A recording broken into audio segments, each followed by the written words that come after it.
Visible light spectrum हमने कहा कि वो वेवलेंथ्स हैं to which the human eyes are sensitive. Visible light spectrum वो वेवलेंथ्स हैं to which the human eyes are sensitive. और उस पर हमने ये डिस्कशन की कि जो विजिबल लाइट स्पेक्ट्रम है तो ये रेंज करता है 390 नैनोमीटर से 760 नैनोमीटर तक रेंज करता है। अब देखिए हम फर्स्ट करेंगे, कहते हैं कि सन है,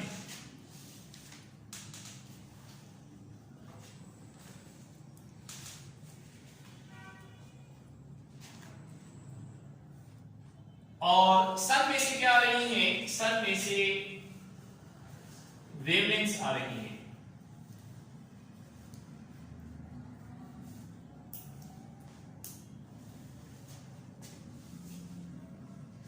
इन वेवलेंथ्स में हमने ये कहा कि 40% कहां तक पहुंचती है, जमीन तक पहुंचती है। और ये जो 40% जमीन तक पहुंचती है ये क्या है, विजिबल लाइट स्पेक्ट्रम है। ठीक है, which reaches Earth is comprised of, ये मुश्तमिल है, visible light spectrum and some other wavelengths। अब इस 40% में कुछ वेवलेंथ्स ऐसी हैं जिनको प्लांट्स एब्जॉर्ब करते हैं, कुछ वेवलेंथ्स ऐसी हैं जिनको प्लांट्स क्या करते हैं, एब्जॉर्ब करते हैं। तो सपोज दैट वी से के यानी इन वेवलेंथ्स में कुछ लाइट्स ऐसी है जिनको प्लांट के लीव्स और उन लीव्स के अंदर जो फोटोसिंथेटिक पिगमेंट्स हैं उनके अंदर जो क्या है, फोटोसिंथेटिक पिगमेंट्स हैं, वो इसको एब्जॉर्ब कर लेते हैं। वो इसको क्या कर लेते हैं, एब्जॉर्ब कर लेते हैं। तो वो भी इसका एक छोटा पोर्शन है, वो भी इसका क्या है, एक छोटा पोर्शन है। तो लिहाजा उसको हम क्या कहेंगे, that is called as absorption spectrum.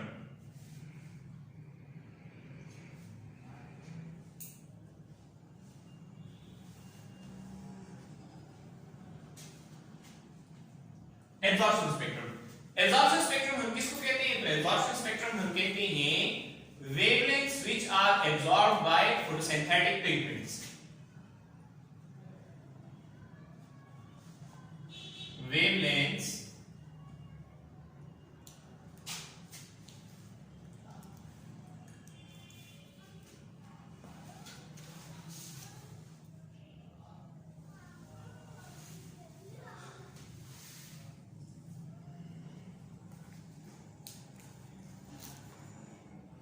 wavelengths which are absorbed by photosynthetic pigments। photosynthetic pigments ने जिन wavelengths पे absorb किया है तो उसको हम absorption spectrum कहते हैं। अब absorption spectrum की डिटेल ज्यादा है, लेकिन ये कि कोविड की वजह से जो स्मार्ट सिलेबस है उसमें सिर्फ इसकी डेफिनेशन जो है वो इंक्लूड की गई है। सिर्फ इसकी क्या इंक्लूड की गई है, डेफिनेशन इंक्लूड की गई है। तो हम उसी हद तक अपने आप को लिमिट रखते हैं। बाकी जो डिटेल है absorption spectrum और action spectrum की, वो इंशाल्लाह मैं एक और वीडियो के अंदर डिटेल में अपलोड करूंगा इंशाल्लाह। देखिए एब्जॉर्प्शन स्पेक्ट्रम वो वेवलेंथ्स हुई जिनको फोटोसिंथेटिक पिगमेंट्स ने एब्जॉर्ब किया, लेकिन ये कि अब इसमें मजीद एक और छोटी रेंज है, इसके अंदर क्या है, मजीद एक और छोटी रेंज है। तो वो छोटी रेंज किस चीज की है, वो छोटी रेंज जो है एक्शन स्पेक्ट्रम की है। तो यहां पर एक पॉइंट जो है हम नोट करते हैं कि all wavelengths of absorption spectrum are not completely transformed, यानी जो एब्जॉर्प्शन स्पेक्ट्रम की वेवलेंथ्स हैं ये कंप्लीटली ट्रांसफॉर्म नहीं होती। अगर बायोएनर्जेटिक्स का इंट्रोडक्शन का लेक्चर आपने देखा हो तो वहां पे हमने डिस्कस किया है कि किस तरीके से सनलाइट की जो एनर्जी है, जो कि रेडिएंट एनर्जी है which is a kind of kinetic energy, वो कन्वर्ट हो जाती है केमिकल पोटेंशियल एनर्जी में। यानी ग्लूकोज के जो क्या है, ग्लूकोज के अंदर जो कार्बन कार्बन के बॉन्ड्स हैं उसके अंदर वो क्या हो जाती है, स्टोर हो जाती है। समझ आ गई? तो अब अगर उस वो पॉइंट आपके ज़हन में हो तो उसी को सामने रखते हुए हम क्या कहते हैं कि अगर एब्जॉर्प्शन स्पेक्ट्रम को लिया जाए तो इसकी तमाम वेवलेंथ्स वो ट्रांसफॉर्म नहीं होती, कंप्लीटली ट्रांसफॉर्म नहीं होती केमिकल पोटेंशियल एनर्जी के अंदर। तो लिहाजा absorption spectrum, all wavelengths of absorption spectrum are not completely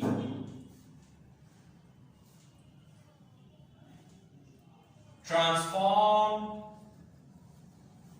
into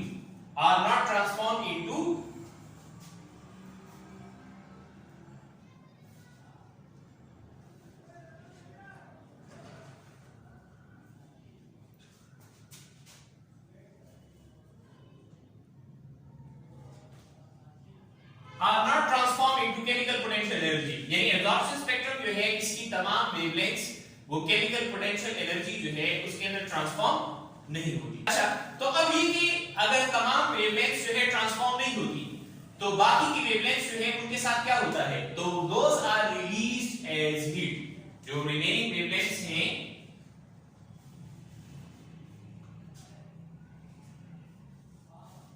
wavelengths which are not transformed are released as heat। ये हीट की शक्ल में रिलीज हो जाती है। किस शक्ल में रिलीज होती है? हीट की शक्ल के अंदर रिलीज हो जाती है। अब इसमें से कुछ वेवलेंथ्स ऐसी हैं कि जिनकी वजह से फोटोसिंथेसिस हो सकती है। तो अब देखें, थोड़ा सा हम इसको समझते हैं कि सूरज से जो लाइट आ रही है इसके अंदर 100% पे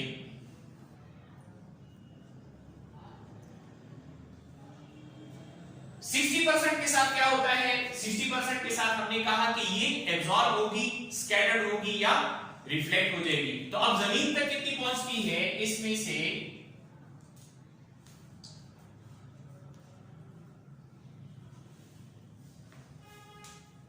40% रीचेस द अर्थ। 40% जो है ये कहां तक आ जाती है? अर्थ, जमीन तक आ जाती है। ठीक है, इस 40% जो है ये मेनली मुश्तमिल होती है किस पर?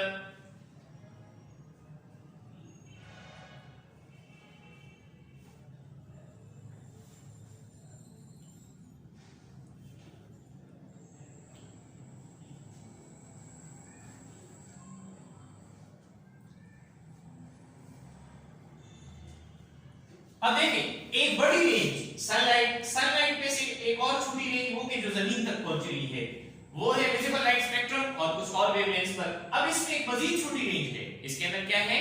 एक मजीद छोटी रेंज है and that is called as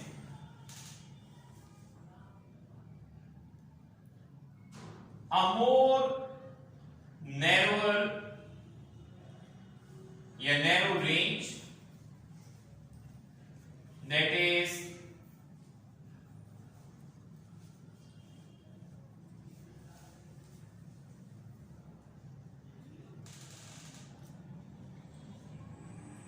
एक और छोटी रेंज है और उस छोटी रेंज को हम क्या कह रहे हैं? वो छोटी रेंज एब्जॉर्प्शन स्पेक्ट्रम कहला रही है।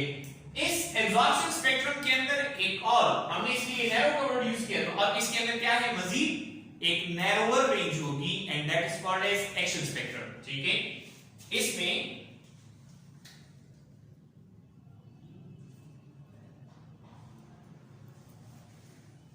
फर्दर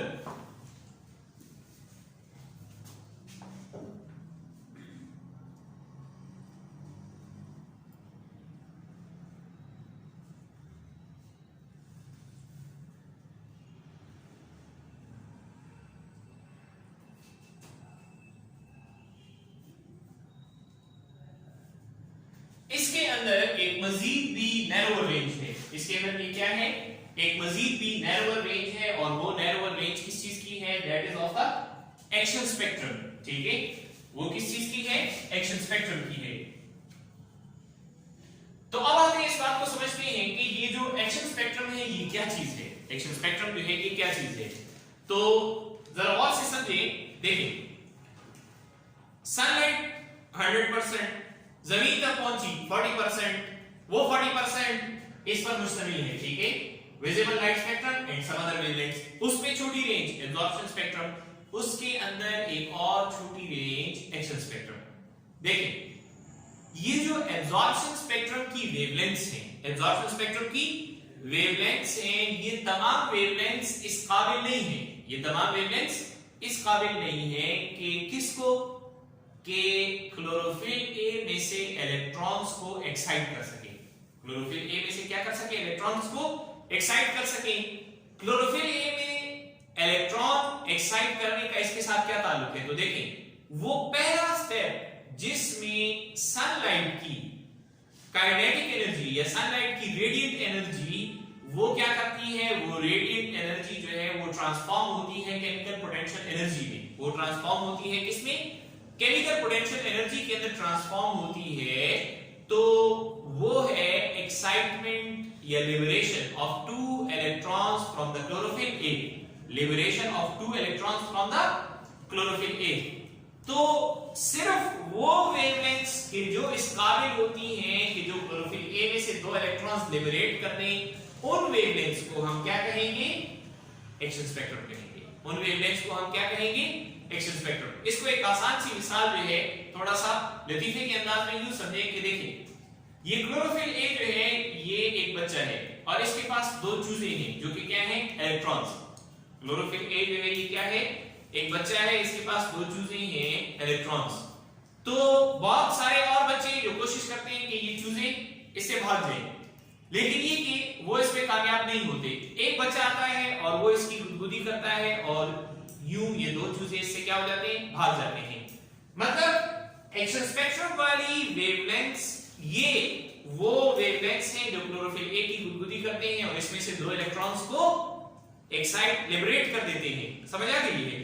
तो अब इस सारे में सिर्फ ये जो छोटी सी रेंज है, यानी सूरज की ये छोटी सी रेंज जो एक्शन स्पेक्ट्रम की है, सनलाइट की, ये इस्तेमाल हो रही है किसमें, फोटोसिंथेसिस में। यानी ये वो एनर्जी है, ये वो वेवलेंथ है जो कंजर्व हो रही है, जो क्या हो रही है, कंजर्व हो रही है। तो अब एक्शन स्पेक्ट्रम को हम एक्सप्लेन करते हैं, डिफाइन करते हैं।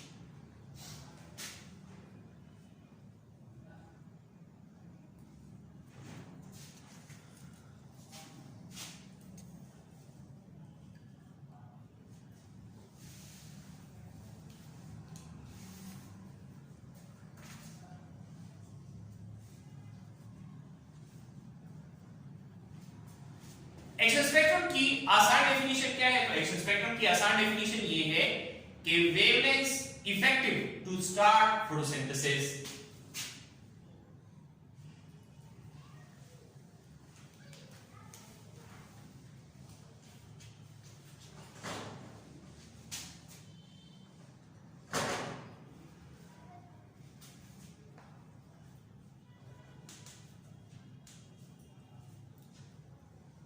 Wavelengths effective to start photosynthesis, ये इसकी आसान सिंपल डेफिनेशन है। दूसरी डेफिनेशन इसकी क्या हो सकती है, तो दूसरी डेफिनेशन इसकी ये होगी कि एक्शन स्पेक्ट्रम वो वेवलेंथ्स हैं जो इस काबिल हैं कि क्लोरोफिल ए में से क्या कर सके, इलेक्ट्रॉन्स को लिबरेट कर सके। Those wavelengths of absorption spectrum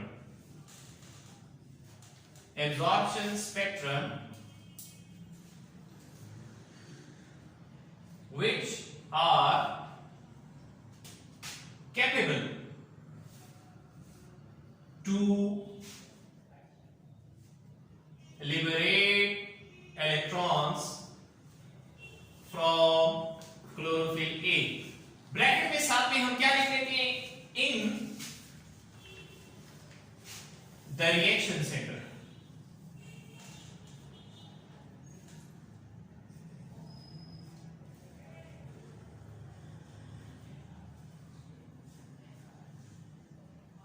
in the reaction center of photosystem। अभी हमने पढ़ा कि थाइलाकोइड्स के अंदर क्या होते हैं, फोटोसिस्टम्स होते हैं। थाइलाकोइड्स के अंदर क्या होते हैं, फोटोसिस्टम्स जो है वो मौजूद होते हैं। तीसरी डेफिनेशन क्या हो सकती है, तो तीसरी डेफिनेशन ये है कि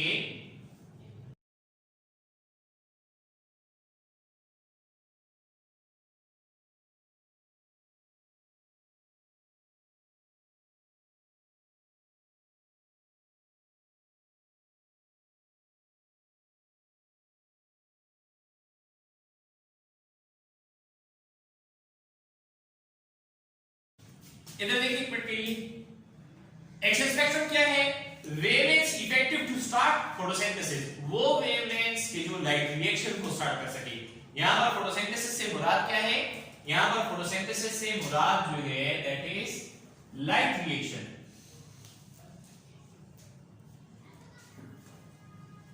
तो वो वेवलेंथ्स जो इस काबिल है कि वो लाइट रिएक्शन को क्या कर सके? स्टार्ट कर सके, उसको हम एक्शन स्पेक्ट्रम कहते हैं। या दोज वेवलेंथ्स, ठीक है, of absorption spectrum which are capable to liberate electrons from chlorophyll A in the reaction centre of photosystem. Photosystem के पार्ट्स जो है इसको अभी हम स्टडी करेंगे। या those wavelengths which are completely transformed and their energy is conserved in organic compounds, उनकी energy जो है वो ऑर्गेनिक कंपाउंड्स के अंदर स्टोर हो जाती है। अब इधर एक छोटा सा पॉइंट जो है और समझें कि ये जो लाइट हमने इतनी ज्यादा डिस्कस की, ये किस शक्ल जो है उसके अंदर होती है?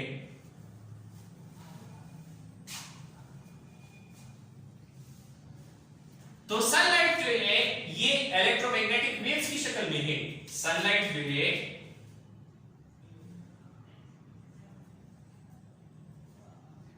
सनलाइट ये इलेक्ट्रोमैग्नेटिक वेव्स की शक्ल में है। ये किस शक्ल में है?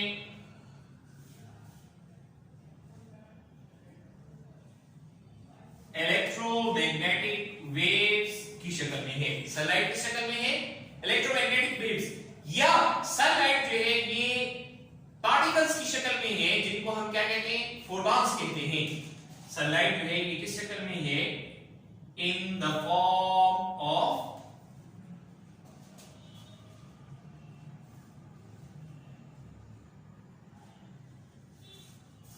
ये फोटॉन्स की शक्ल में है। या सनलाइट जो है हम कह सकते हैं कि ये एनर्जी पैकेट्स की शक्ल में होती है। सनलाइट जो है ये किसकी शक्ल में होती है? एनर्जी पैकेट्स की शक्ल में होती है। और उन एनर्जी पैकेट्स को हम क्या कहते हैं? Those energy packets are called as quanta. उनको हम क्या कहते हैं? Sunlight is in the form of